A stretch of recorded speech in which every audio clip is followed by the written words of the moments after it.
High Level is a full CRM and marketing platform, and I've used some of the best in the SaaS industry.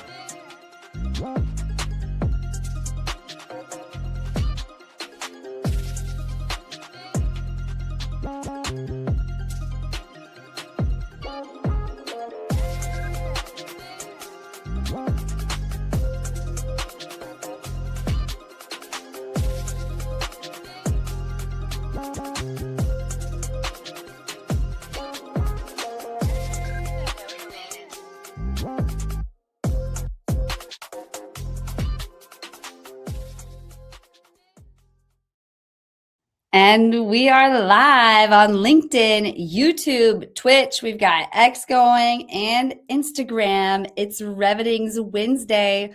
Welcome to WinsDay, Revenue Party people. We have our hot guests and our hot topics we'll be getting into here in just a moment. But first, I have to tell you about a few things. One of them being StreamYard. So StreamYard is what we're going live on right now. And we love it here at Revening because it allows us to be super creative in our live streaming. So we can have those videos like we were just playing.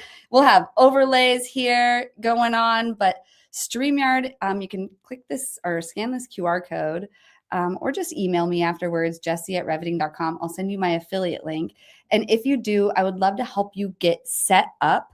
We have teams of people that get set up from this announcement, and it always blows my mind. But people want to go live on LinkedIn, and that is a service we provide, a done-for-you service. You literally just show up, and we do everything. But you don't need a team like us. You can also do it yourself if you are that savvy person ready to just get your hands in there and do it. So scan that QR code and start going live. If you would like help, you can go to revening.com and we would also be happy to help you. And of course, I have to mention High Level. So we've white labeled High Level. I am a High Level affiliate. But if you sign up with Revening, you get your own High Level account. Since we've white labeled it, it's app.revening.com. It's an agency CRM and marketing automation platform. So it's basically like, those really expensive platforms that I won't name that you use in all of your marketing or sales jobs that the whole team uses. But it's only $97 a month for 3 accounts since it's an agency platform. When we run marketing email, we have our podcast booking calendars that we create for teams on there. We're doing automation, all the things that you would do, you can do right in High Level. But hey, Mark on YouTube from South Florida, where's everyone tuning in from tonight? We want to hear from you. I see there's about 5 of you on YouTube. It's going up on Twitch and even on LinkedIn. I see you're watching, you're lurking, but let us know you're here by leaving a comment. We'll try to put it up on the screen. If you have any questions throughout the show, plug them in because this conversation is for you, the audience. And quick reminder, this show, if you don't catch the whole thing, it is on podcasts on all major podcast platforms that you're listening to. We're hitting about 10,000 downloads per month now on just Spotify alone. Podcast has incredible reach. But anyway, you'll see more about that during our ad time. But right now we're going to introduce our guests. Welcome to the show, Melanie and Lauryn. Thank you so much for being here. Thanks for having us. Absolutely. Thanks for being back. But we've got some great topics tonight. But before we get into them, could you both tell us your full life story, as we always do on WinsDay, from birth to what brought you to now? I'm going to put the 2-minute clock up. Melanie, could you kick us off? Sure. I'd like to go first. Amazing. My name is Melanie Borden, and some of you might know me from LinkedIn. I'm the founder of the Borden Group, which is an executive visibility agency. So we work with executives, founders, teams, professionals across all industries. And I've been at this now with my own business for about 5 years, almost 5 years in August. I can't believe it's been 5 years already. So from birth, I'm from New Jersey, which is exciting. I don't know if there's anyone from New Jersey here. So I'm a Jersey girl, born and lived. I used to live in New York City, which I go to frequently. And what else can I say? I don't know. What in 2 minutes, what am I talking about, Jessie? I mean, am I supposed to be telling everyone everything? I'm a marathon runner. I'm a mom. My house currently doesn't have air conditioning, so I'm sweating right now. What else can I tell you? I don't know. I love what I do. I show up every single day, and I'm just so happy to continue to do what I love every single day. Amazing. And I mean, you can always be short and concise. You don't have to fill the full 2 minutes. But yeah, I mean, anyone else from Jersey here? Because if not, I mean, I think we're pretty lucky to have our own Jersey person on the phone because you guys are always have what's the cliche? I don't know. There's just like a boldness about being from Jersey, right? Like Yes. you're not shy. No, You not put at all. yourself out there. And gosh, the world needs more of that. Like there's too many timid people not putting it out there. So I always appreciate having Melanie on. And you have an amazing book. Do you want to tell us about your book a little bit? Sure, I'd love to. Yes. So I launched my book in January of this year. My book is called Theater of the Mind, and it's all about what happens when you launch your personal brand and when you're putting yourself out into the world. And it's something that I've gone through myself and that I work through with clients. And I continue to do it every single day and continue to find clients that are going through similar experiences that I am, where a lot of times people go through these things, as you know, Jessie, and they don't have that support. They don't have somebody working with them. They don't have somebody helping them and telling them exactly what to do. So it's really a playbook for someone who's launching their brand from start to finish or continuously. Yeah. And the world definitely needs more of that. So check out Theater of the Mind. Where can they find the book? On Amazon? Yes, you can find it on Amazon, and you can also go to my website, humantobrand.com, and look there. And also my website, which is melanieborden.com. All right. Awesome. Well, I know I have my own copy. I'm super excited about it. It's a good read. I mean, you did a really great job, I think, making it timeless in that like so much change is happening in marketing, right? AI, all the things, but you've made it a timeless classic. Thank you. Yeah, absolutely. So Lauryn, we want to hear from you as well. I'm going to reset the clock here. Not that we're really paying attention to it. An audience in the meantime, I see there's 15 of you on YouTube now. Let us know where you're tuning in from. We want to know what you do for a living because this conversation is going to be for you. We're just meeting our guests right now. We're going to get into the topics. But Lauryn, in 2 minutes, could you tell your full life story from birth to what brought you to now? If I'm talking for 2 minutes straight, then something is wrong. There's everyone. I want to know who, in the Gulf Shores is grilling what he's grilling. But in the meantime, I'll give you a little bit of a rundown. So, I'm from south of Boston, and I run a brand strategy agency, a verbal first brand strategy, meaning we do kind of the words first in branding. We'll get into a lot of that today, I know. And we focus primarily on B2B enterprise companies. So a lot of like big complex tech companies, our work is to help take the complexity out and simplify it so that buyers can understand immediately what they're buying, which is why I'm so psyched to be joined by Melanie here as well, because there's such a sort of immediate connection between personal branding and how leaders, put themselves out there and how they communicate with the world and how their corporations do as well, and how those need to be pretty well linked. I grew up in this area. I went to school in Boston. I moved to New York for a while, worked on the agency side of things, and also worked in tech startups. So essentially with Villain Branding, our agency, we sort of work to create the strategic rigor of a big agency and the sort of speed and efficiency of a tech startup, and kind of merging those two. That's all I got. Amazing. Well, this is going to be an awesome conversation. We've got a lively crowd, so keep the comments coming. We want to know you're here. But our first topic we're getting into is about searchable leadership content, or searchable leadership strategy. I'm actually excited to hear about this from you, Melanie. I feel like it's a little bit outside of what I'm used to hearing you talk about. I think of searchable as SEO, and these days we're always talking about AI, SEO, GEO, AEO, whatever you want to call it. But you're calling it searchable leadership strategy. So tell us what you mean by that. Yeah. So one thing that I've noticed that a lot of people will find as they go through their careers is that a lot of spaces are super crowded. And so what I started finding was, I was focusing primarily on personal brand strategy, focusing primarily on LinkedIn. And then all of a sudden the industry just got so overwhelmed with so many people. So I had to kind of make some changes and go back to my roots. I've worked in digital marketing my entire career. So almost 20 years, I've been working in this space. So if you think about leadership, it used to happen in conference rooms. And so today it's happening in search results. So 20 years ago, if somebody wanted to know who you were, they would ask someone. Today, what's happening is they're Googling you, they're going on LinkedIn, they're asking AI platforms, whatever their favorite LLM is, whether it's Claude or AI, ChatGPT, Perplexity, et cetera. They're going and listening to podcasts like this one. They're going on articles. They're reviewing all of this different content, and they're also just scanning what's happening online. And it's not really whether they're researching you anymore. It's what are they finding about you? What are they reading about you? And so I call it searchable leadership. And there's a chapter in my book called Searchable Leadership, essentially where it talks about the 3 different layers of how someone is going to be searching you. So number 1 is search engines, right? So we think Google, we think someone's going into the search and saying, okay, what comes up in those results? What happens when someone appears, when they're doing a search for your name? Number 1 is LinkedIn coming up.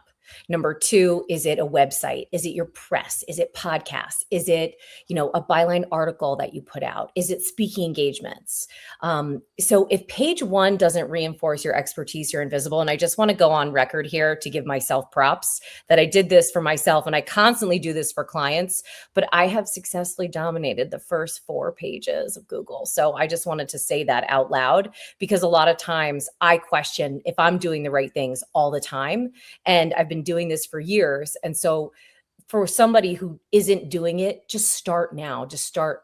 So number 1 is search engines. Number 2 is you have professional platforms like LinkedIn. All right. If your audience is on Instagram, or if it's on Twitch, or if it's on YouTube, you want to focus on those platforms too. What does it say? So for example, with LinkedIn is my platform. That's generally where I'm posting, and that's where I've built my primary audience. So what does LinkedIn say about you? Does it match what's showing up in the search results? Who are you? Who do you help? What do you do? Are you credible? What's your track record? And can they tell this in less than 10 seconds when they come onto your profile? And then number 3 is now the search engines, the LLMs.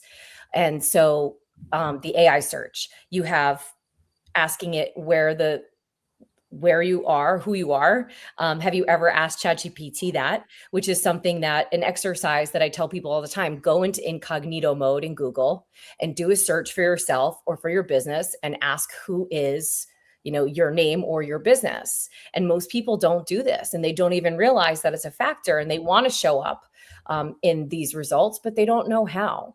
And so AI is definitely becoming one of the first places that people are going for summaries. And so it's just executives, leadership teams, people want to know what data is out there, what can AI find, how AI is determining who you are, and how authority is built online. And so your reputation only used to travel through word of mouth, and now it's essentially in 3 channels. And that is what I call searchable leadership. I love that so much. And yeah, it's like, let me take some notes really quick. So much there. Audience, we want to hear from you, because she just shared some really valuable information that I don't think many teens are thinking about. Like, we talk about marketing on here every Wednesday, and we're literally like probably every other Wednesday talking about AI SEO. People want to know how to be searchable, but really genuinely, this is how to do it. And it's really the brands that are going to be bold enough to do it that are going to win. Would you agree, Melanie? Yeah, absolutely. It's something that takes a little bit of effort, and it's different than just saying, okay, I decided I want to go to market and I want to have a personal brand, and I'm just going to pick the social platform, which I think is generally how a lot of people think. Yeah, Reddit is definitely big. I mean, Reddit has a deal with ChatGPT or OpenAI where they are coming up in search usually as one of the first results. But it's something that you have to just know that this is how it has evolved.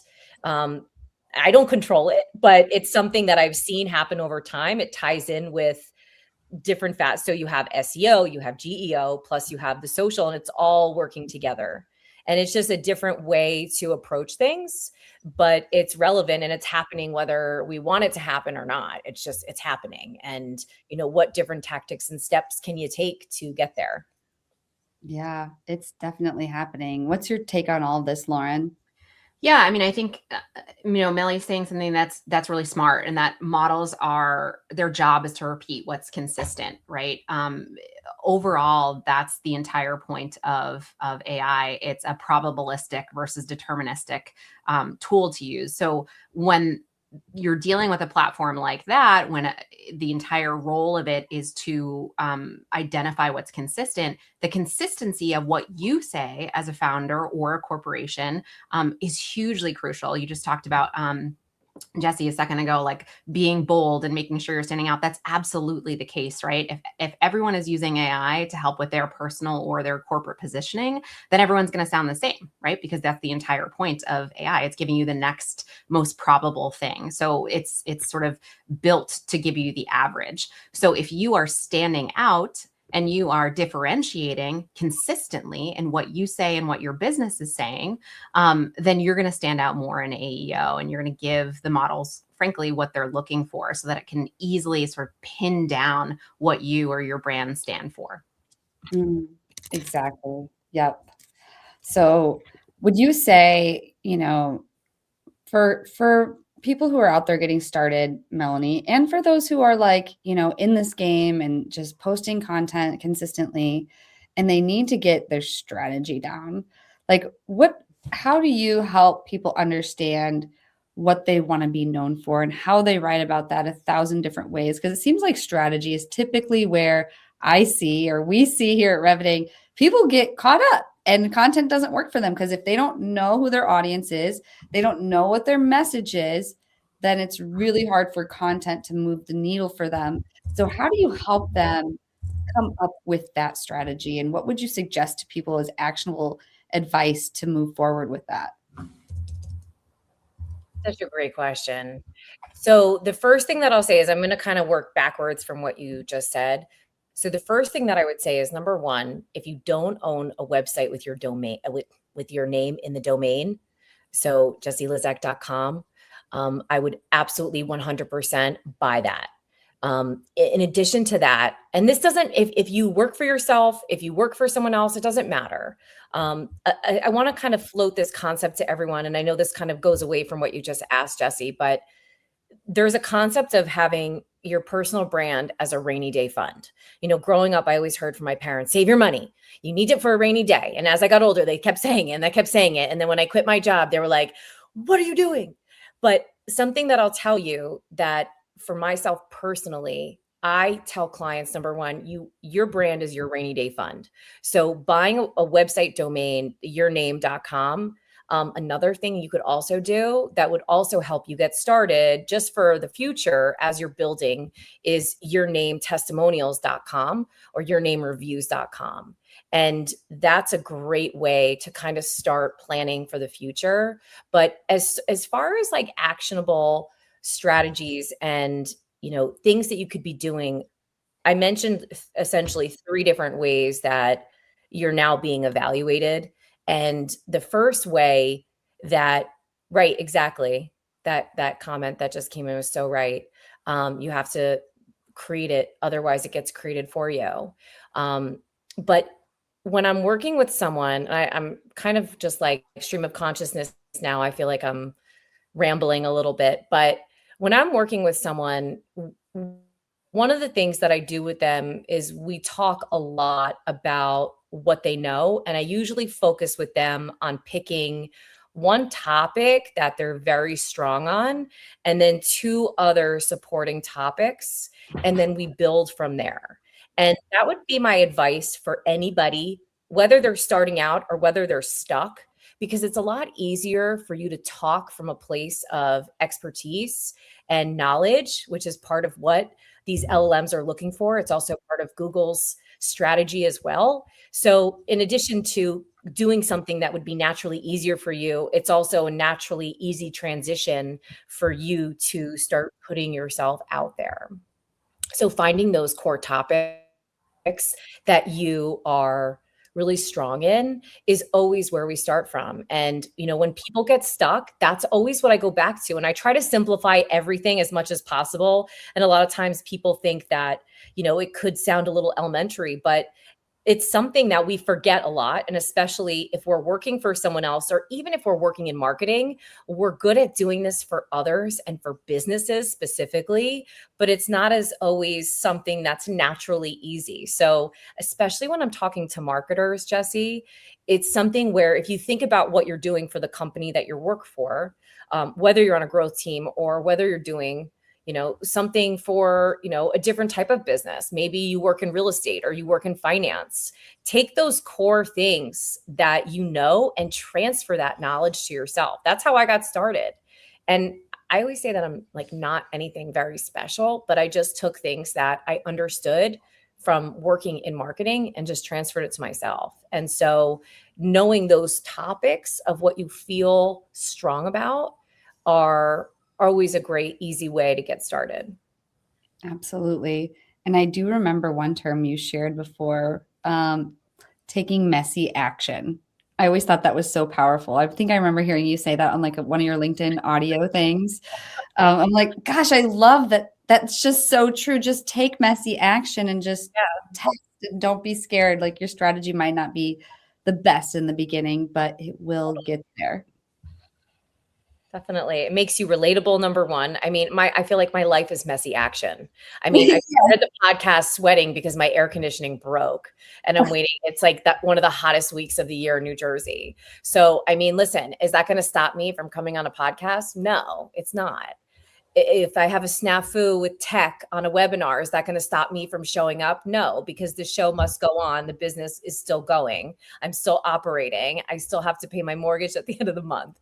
So messy action could look differently for anyone. But if you're not afraid to put yourself out there, if you're not afraid to be willing to be embarrassed, and just know that everyone is thinking more about themselves than they're thinking about you, and that it's really about the audience that you're serving and it's not about you, then you'll be able to move through it faster. Yes, such a great takeaway. If anyone doesn't take anything else away, take that away. It's not about you, it's about your audience. But anyway, yeah, let's get into this. I want to hear from the audience though. There's 6 of you on YouTube. We've got 15 of you on LinkedIn and 12 of you on Twitch, 10 of you on Instagram. So there's quite a few of you across channels here lurking. We want to know, where are you from? What is your role? Are you active on LinkedIn? Like how are you building your personal brand?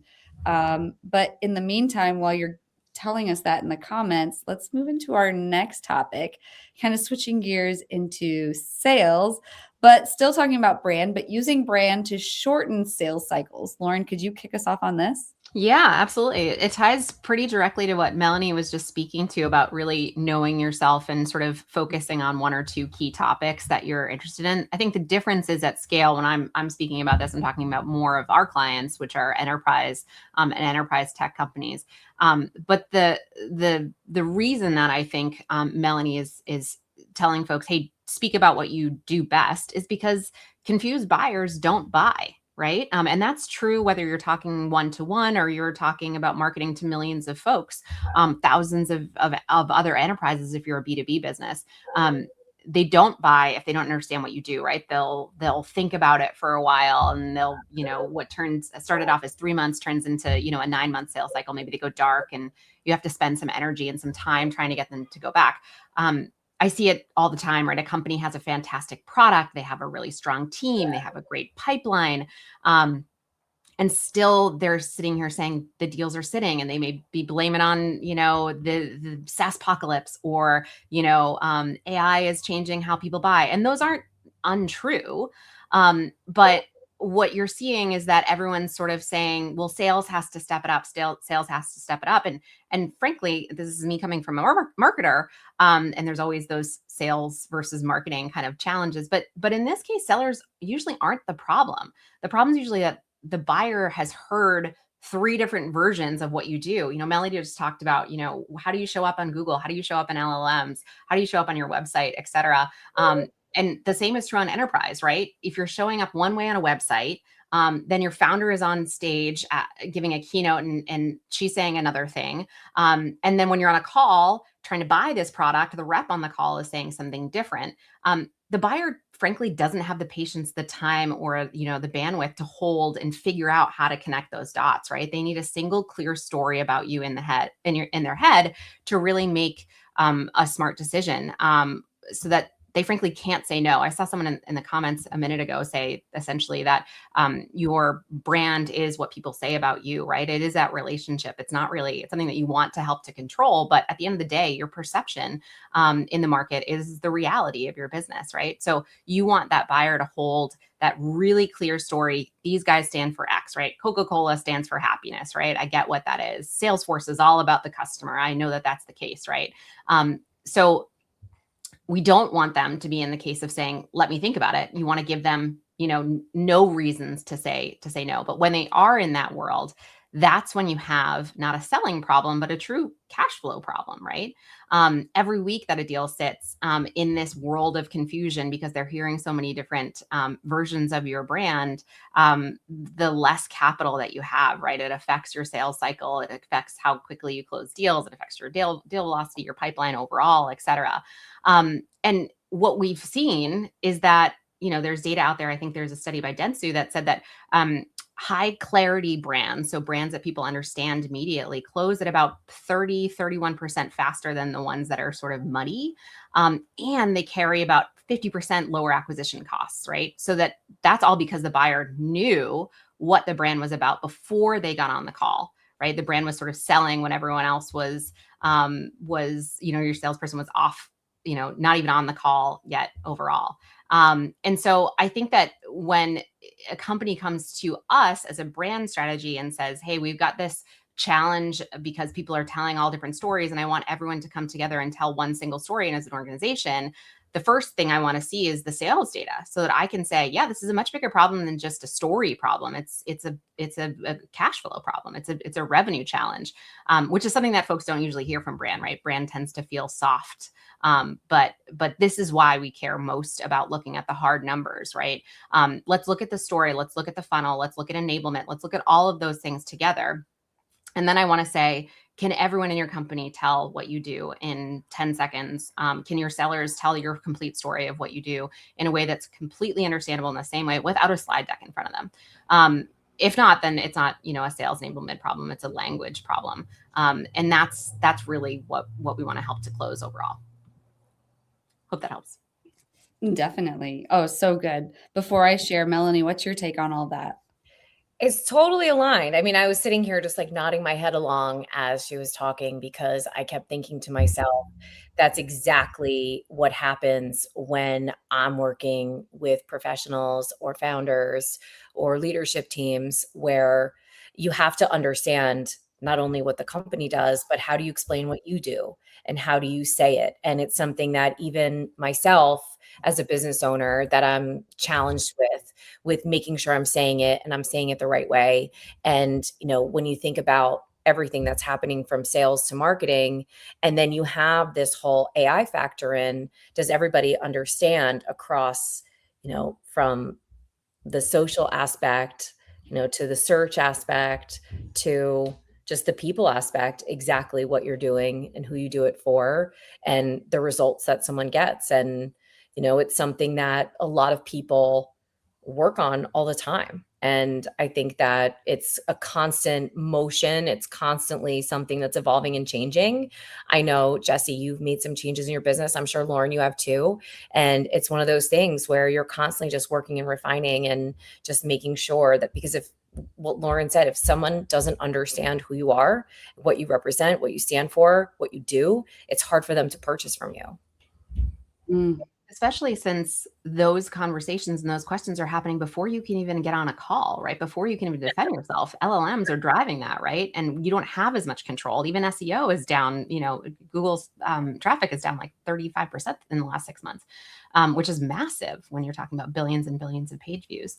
I think that sort of, that seems like you're handcuffed, right? It seems like you have no control, but in actuality, you have all the control with this, right? Once you understand that the funnel is now broken and your brand has to do so much more work for you, you have the ability to really take a hard look and say, is our content everywhere wildly consistent and wildly different from what everyone else is saying in the market, right? And if it is consistent, if it is relevant, right, it matters to your audience. If it is different, and if it is credible, something that you can actually deliver on, then you're in a really good spot with helping to stand out and getting seen by LLMs as quickly as possible. You know, it's so funny that you mentioned funnel, because I don't remember who it was who I was reading this about, but they were saying that the traditional funnel is broken. 100%. And that it's no longer a funnel, and now it's a ping pong machine. I don't know if you know who that quote came from. No, I don't know if I know the ping pong machine. I know HubSpot. HubSpot changed it to is it a ring or something now? It's some kind of circular thing. You know, everyone's trying to find their little piece of trademark pie here, but I hadn't heard ping pong. Cool. And then there's the bow tie too. Yeah. Oh, exactly. Yeah. Oh, I haven't heard the bow tie one. I haven't heard that. But it's so true. I mean, people are not just coming from one place, and it's now there's so many other factors that come into play that I think that a lot of growth teams' heads are exploding all over. Yeah, it feels really scary, right? When suddenly your buyer is coming in, you know, halfway down the funnel at consideration and just wanting to make a choice. And it also is driving these buying committees of what used to be 2 or 3 people, right? Maybe you got the CMO, the CIO, and the CEO signing off. Now it's like 25 to 50 people that are making this decision. And how do you sort of target and personalize your content while still being insanely consistent everywhere? It's definitely not, I don't envy these jobs for folks.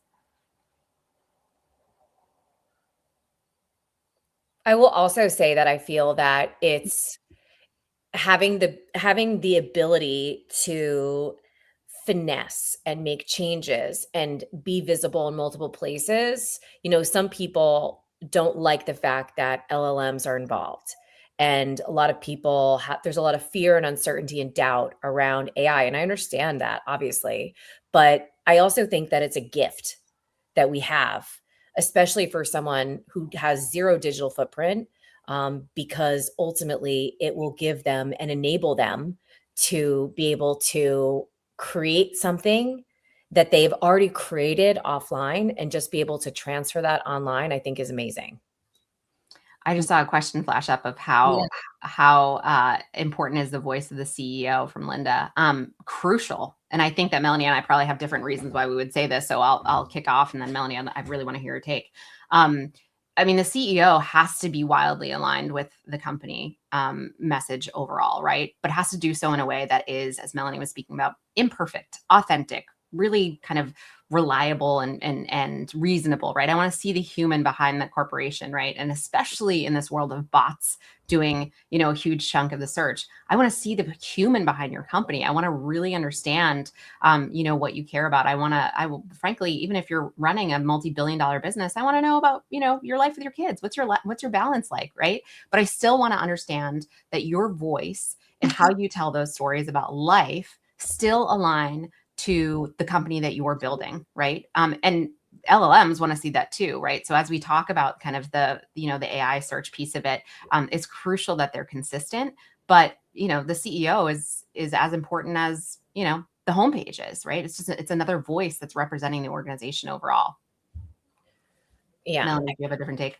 No, I totally agree with you. And the other thing that I would like to say, because this ties in a little bit to the executive visibility strategy part of the conversation.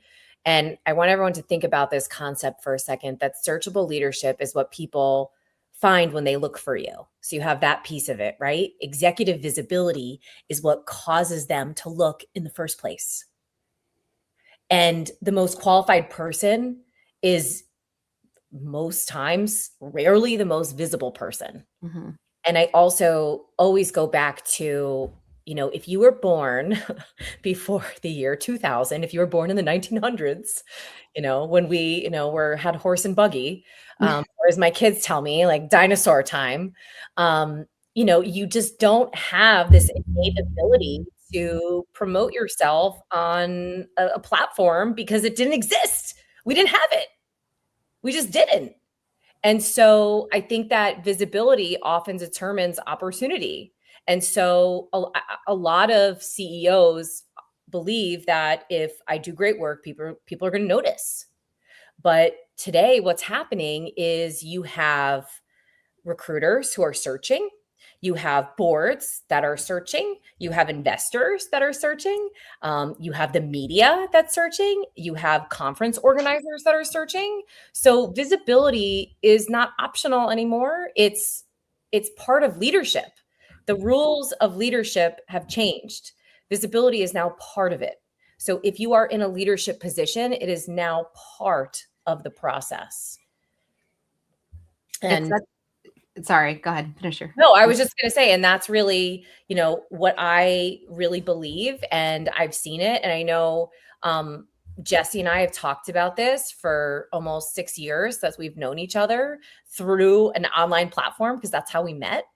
And it's great and it's exciting that this space, as much as I talked about earlier, how I had to make changes in my business and, start really going back to my roots with digital marketing versus only just focusing on one platform and personal brand. It's exciting that this opportunity exists. And so I really think from a visibility perspective, it's very exciting for a CEO to be able to step into this arena, because it's going to do so many things. And like going on a podcast or doing a keynote, you have the ability to impact at scale and serve at scale. And you can do that from the perspective of your internal employees. You could also do that for recruiting, for talent acquisition. You can do it for client acquisition. You can do it for whatever your goals are for your org. You can attach it to that and make it into something that's actionable, that turns into actual revenue. Yes. Yes. Gosh, this is so important. And like you said, it leads really nicely into the next topic. But before we get there, we have a brief message. We'll be right back right after this. This is Mike, also known as Clean with Mike on Twitter. Mike hired a virtual assistant from Cherry Assistant about 2 years ago. Now he has a $50K per month business fully managed by a remote operator in South Africa. His VA from South Africa does the following: closing inbound leads on the phone, Yelp and Google and Facebook, manages his CRM on Go High Level, deals with rescheduling, cancellations, any issues, hires and manages the cleaners, and sends them daily reports and updates. Mike has a fully cash flowing business managed by a remote operator for only $8 an hour. You can also hire a US equivalent worker in the Philippines, South Africa, Latin America for a fraction of the cost with Cherry Assistant. Be like Mike and grow your business with offshore staff. At Reveting, we help B2B founders, executives, brands turn their live streaming into a real revenue channel. One live stream turns into a podcast. It turns into a social clip. It turns into email content like a newsletter and actual sales conversations. You get to have a lot of conversations with people when you have a podcast or a live stream like this. And if you want to be known, trusted, and remembered in your industry without being online 24/7, worrying about your posting, this is what we do. Just head on over to reveting.com and let's build your show. I want to give a quick testimonial for the Reveting team. I was really nervous about doing lives. They very much have helped me increase my reach and online presence. So thank you, Reveting. I love what you and the team do. I've been picking up 50 followers a day just because that content is resonating so well. It's working across a lot of different channels for me. One of the problems that we struggle with is getting our brand out there. Her team have been able to do for us is the idea of going live on LinkedIn and using that platform to its fullest extent through the way they're able to take the live event and break it down into bite-sized posts, video clips, as well as the content within the posts themselves. I love our customers. Okay, back to the topics. Let's get into it. So this was all really good. Wow, let's make sure I don't spill anything over here. Executive visibility strategy. Melanie, can you kick us off on this? Yes, absolutely. So I want you to take this concept and imagine this for yourself, right? So I have a couple different layers, visibility layers. Number one is your positioning. Can people answer exactly what you are known for in one sentence? Most people can't. And this actually goes back more to the conversation we were just having. They're known for everything. So if you're known for everything, that means you're known for nothing. And so that is something that you want to think about, is how you're positioned. Okay, number one. Number two is your authority, right? So what proof exists online about you? Have there been articles about you? Have you been on podcasts like WinsDay?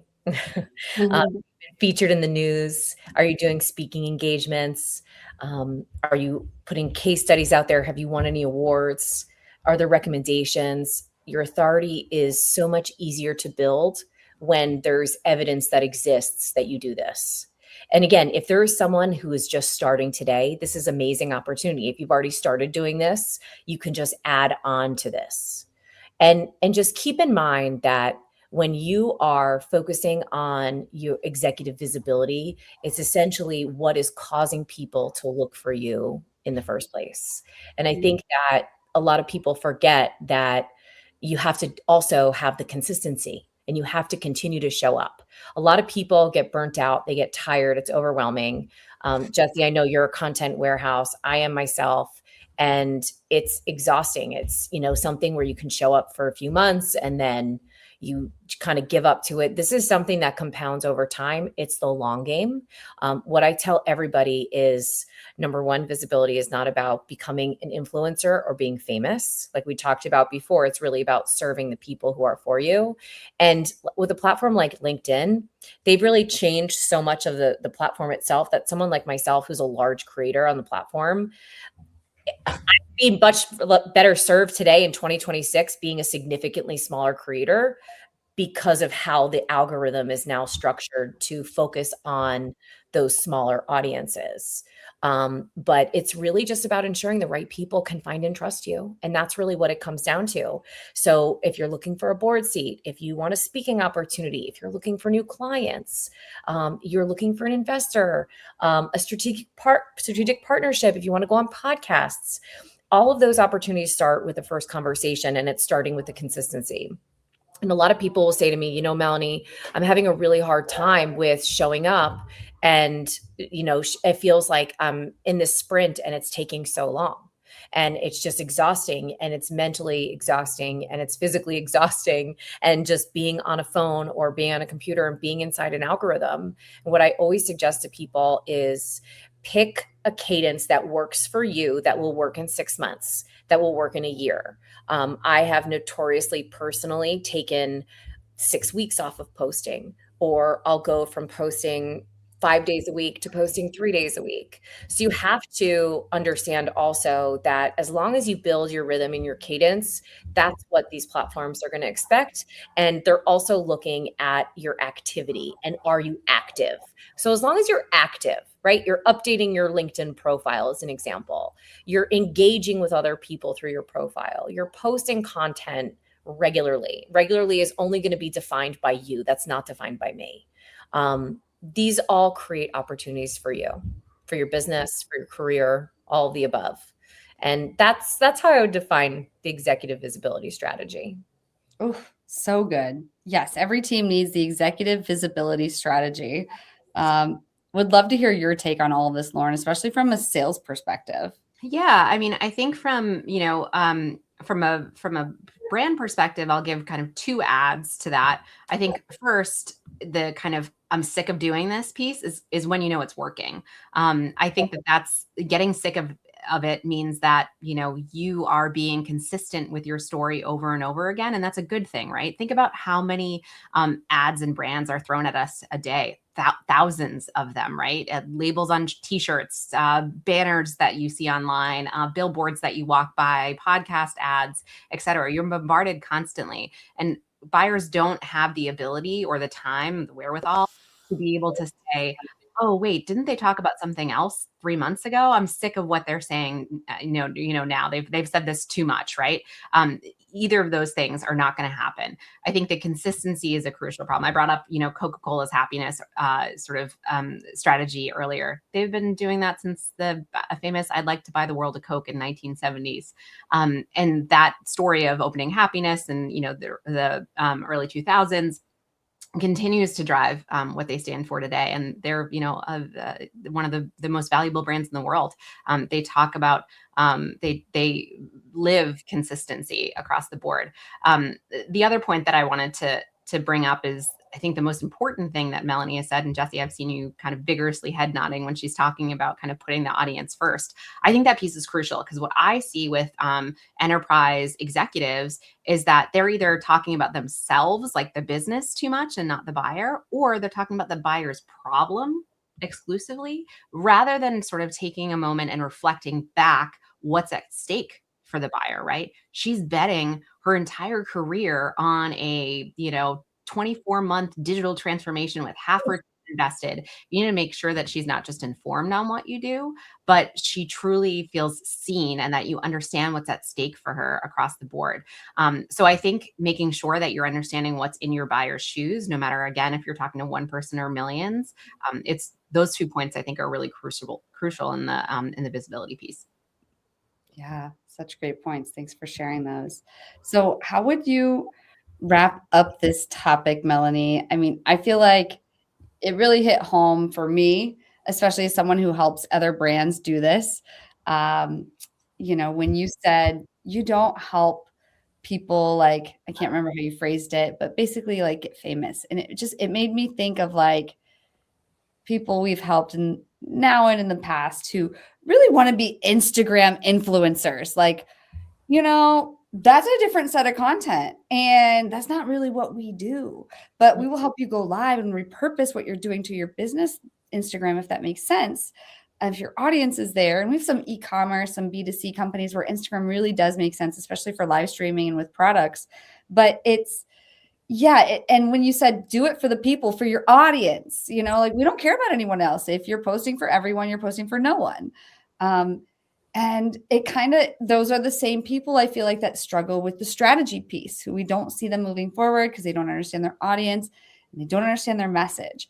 Once you get past that point, it's so much fun. You can find these repeatable things, but it is such a struggle there at that point.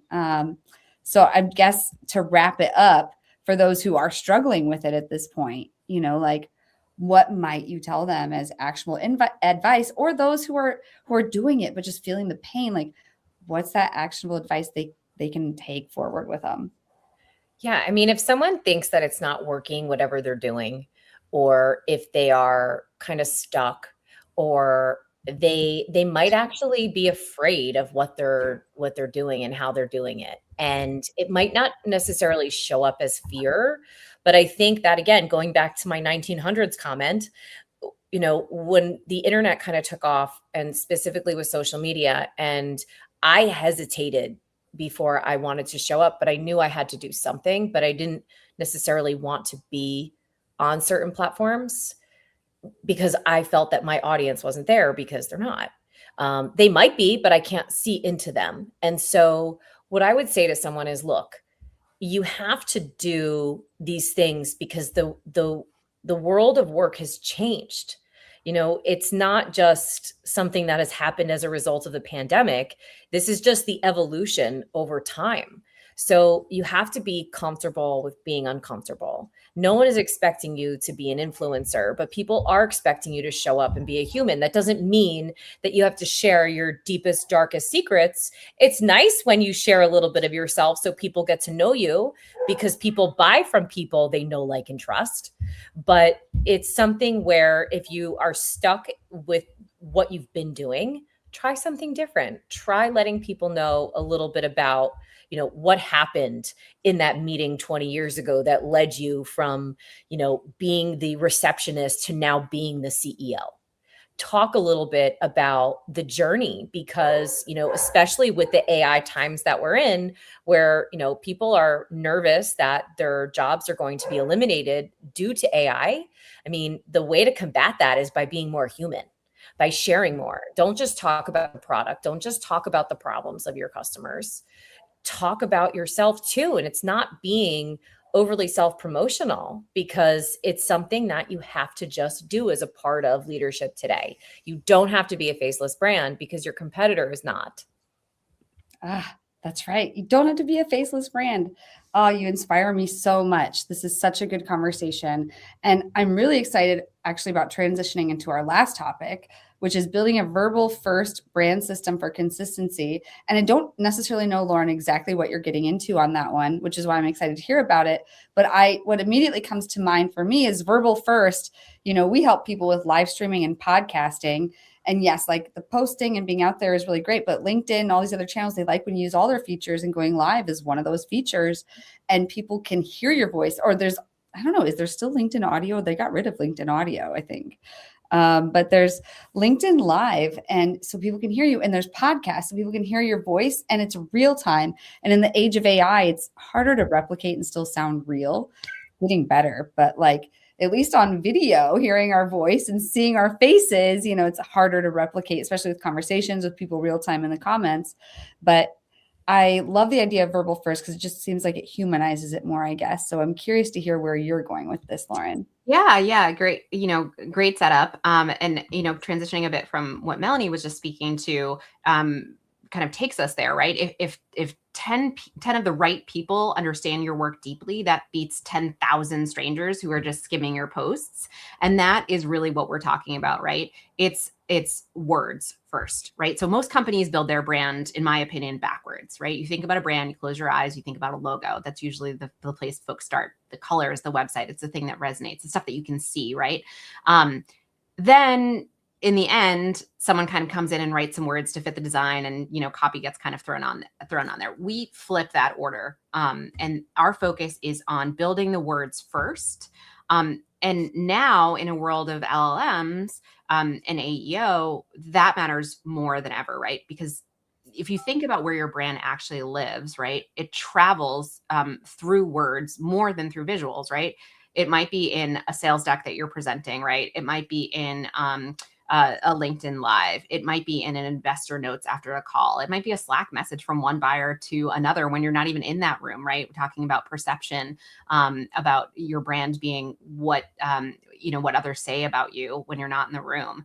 It could be in all hands, right? And now, again, whatever is in ChatGPT or Claude, what those LLMs say about you when a buyer asks which vendor to trust overall.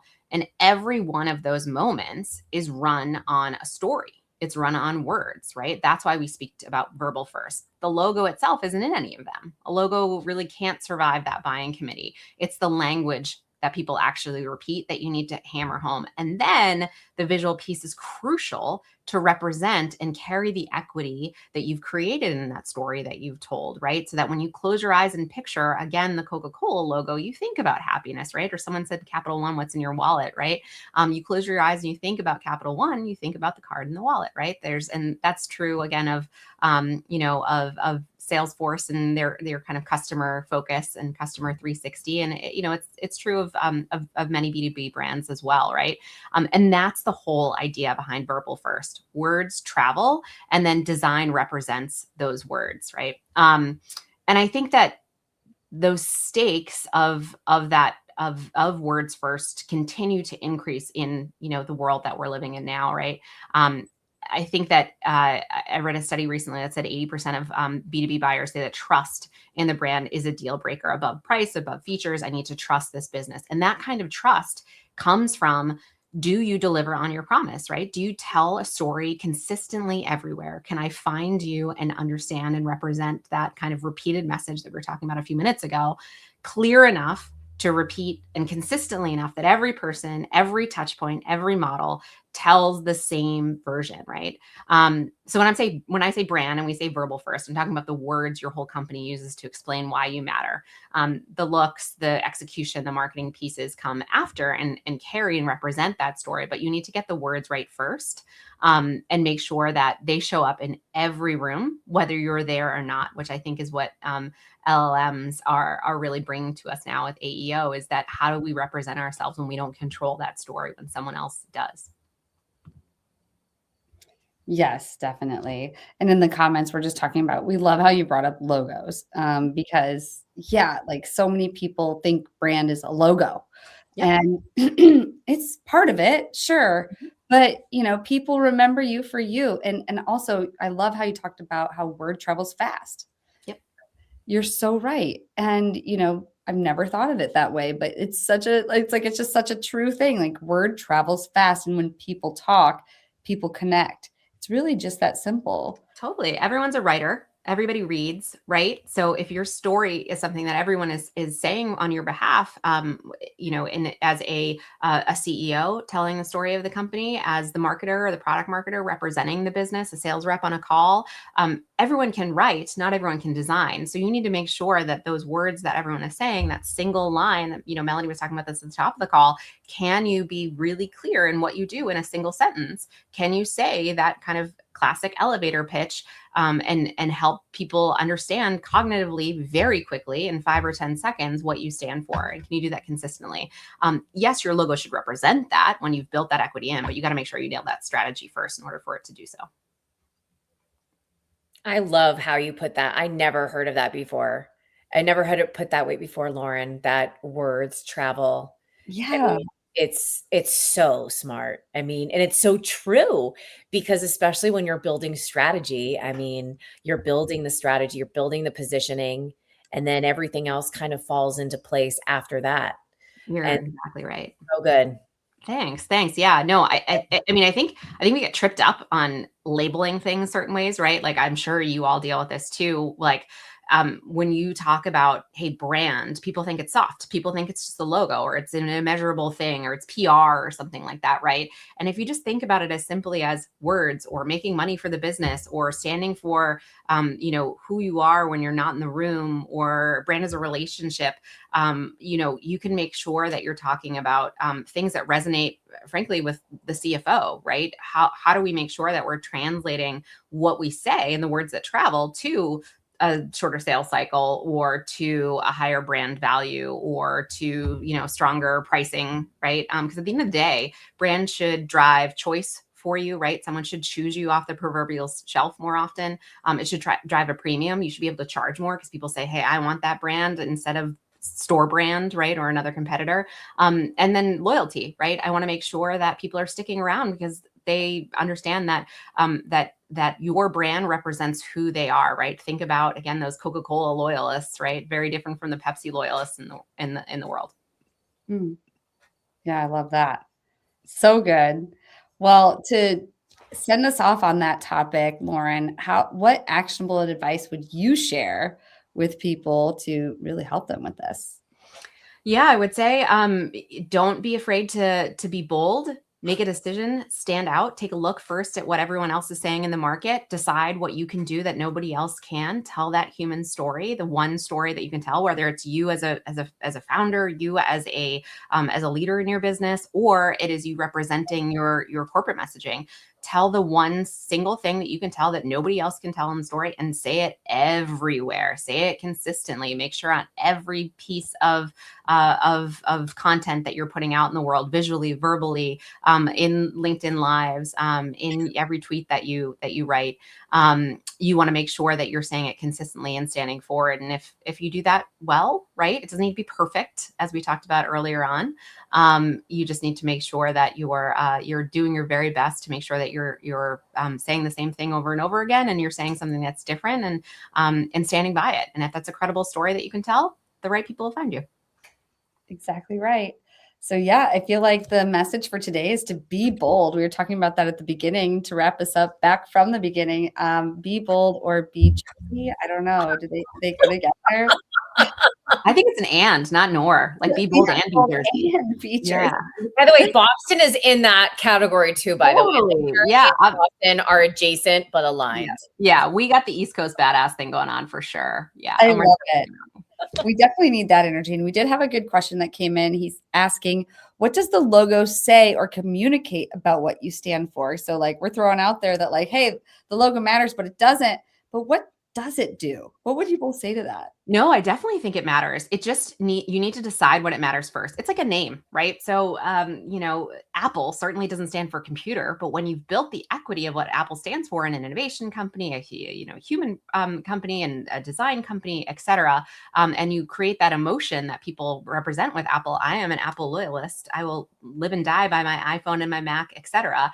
That Apple logo means a lot to us now. But the problem is that when you just kind of say, I like the color orange, I'm going to have a logo that says is my, my monogram or something like that, but there's nothing behind it that you haven't built that strategy. And then the logo doesn't mean what it needs to, it doesn't do the job that it needs to do. Mm. Yeah. I love that. I think it goes back to the conversation about your audience too. Mhm. Does your logo say to your audience what you want it to say? Do you want them to trust you? Is it speaking to them? Or, something that I hear a lot of is, and Lauryn, I'm sure, and Jessie, you too, like people will come to me and say, well, I love this color blue. Or, I love this shade of pink. And I always tell them, well, what about your audience? Who is that? Does it align with them, with their values, with who they are? Because color psychology plays into it also. And with your logo, it's completely interweaved within that. We could have a whole LinkedIn Live on color theory. Let's do that for the next one, Jessie. I'm up for it. Like Melanie, like your blue is so B2B. It's just like, it's so like you totally targeted your audience with your blue. I know. It's and I recently beautiful. made some changes from to not just being blue, but also including black and cream, because I feel that it definitely also applies to those in those corporate environments.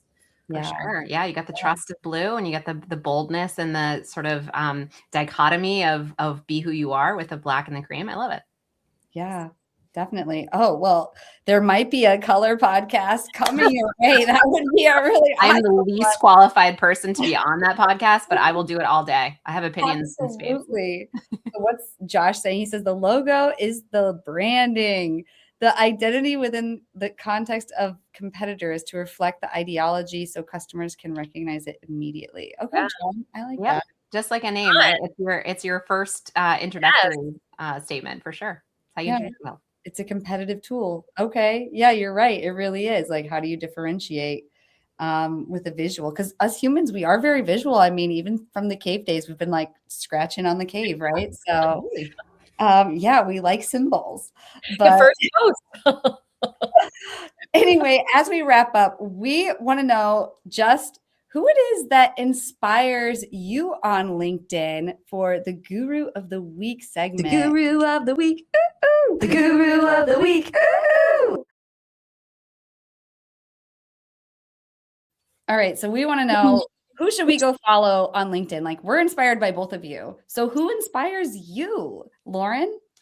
Oh man, that list is endless. I'm going to shout out a friend of mine, Justin Dunham, who owns Hercule, the analytics and AEO agency. And Justin is like this brilliant sort of in between of kind of content and word person with the technology of a coder and a sort of software. The brilliance of sort of the right brain and the left brain is probably the best way to put it.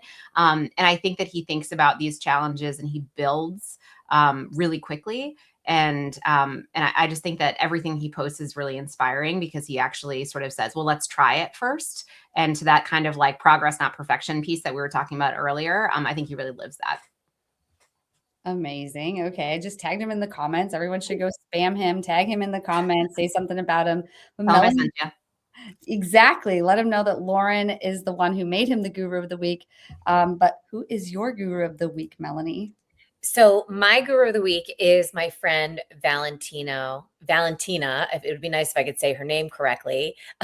Valentina Escobar Gonzalez. So Valentina and I are in similar spaces. She's a personal brand consultant and a social media strategist. We met probably about a year or so ago. And she just is like the most infectious, unbelievably nice person, super, super smart.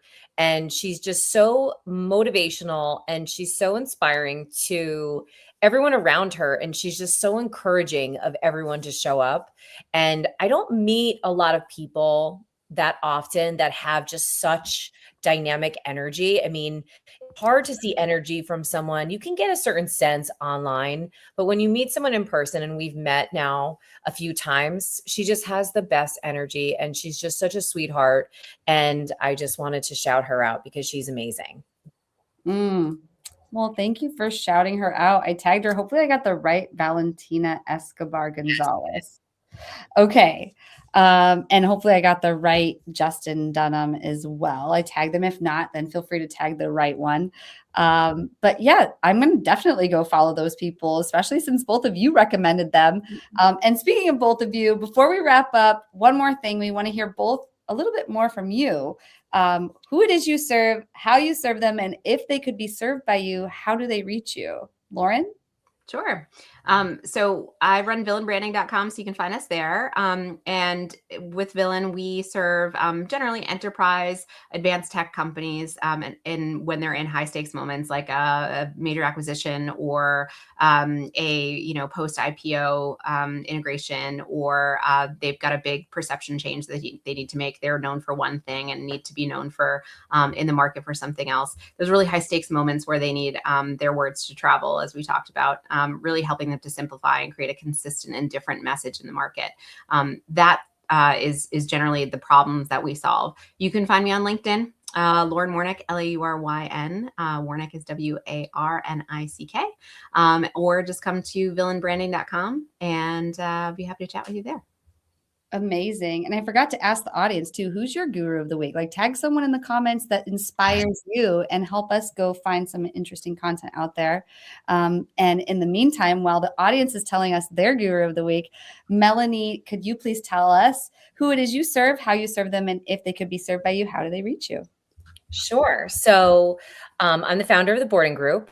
We are a executive visibility agency. We work with founders, we work with leadership teams, I work with professionals, I work with companies, not really limited to any specific industry, although we do work in tech as well as startups. And if someone is looking to work with us, they can find us at our website, humantobrand.com. If someone is specifically interested in learning more about me, you can go to my website, which is melanieborden.com, which I launched a few weeks ago. I'm very excited about it because it took me a while to get to the point to kind of separate everything from me, from my company.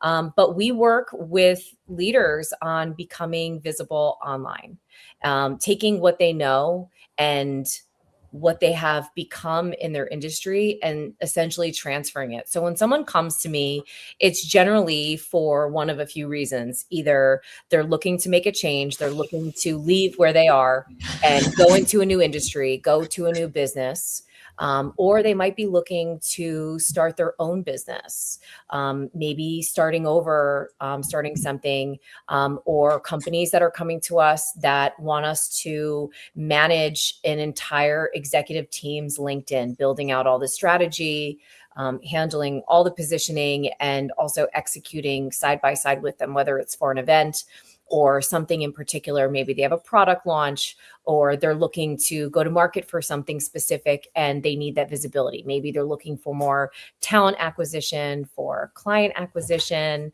for employee retention. And those are generally the reasons that someone comes to me. Or maybe they just want to rebrand and they have a brand and they're ready to make some changes to their personal brand. We generally work with individuals versus only companies, but we do work with companies too. But the core of what I do is working, sorry, my child, is working with individuals.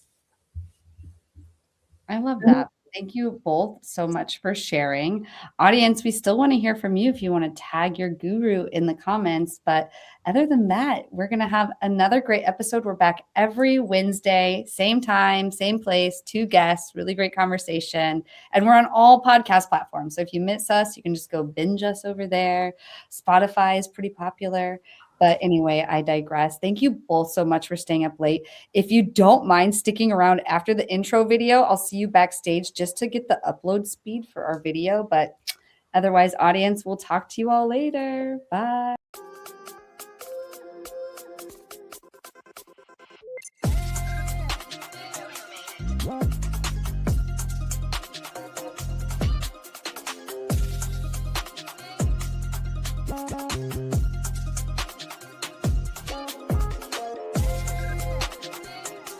What?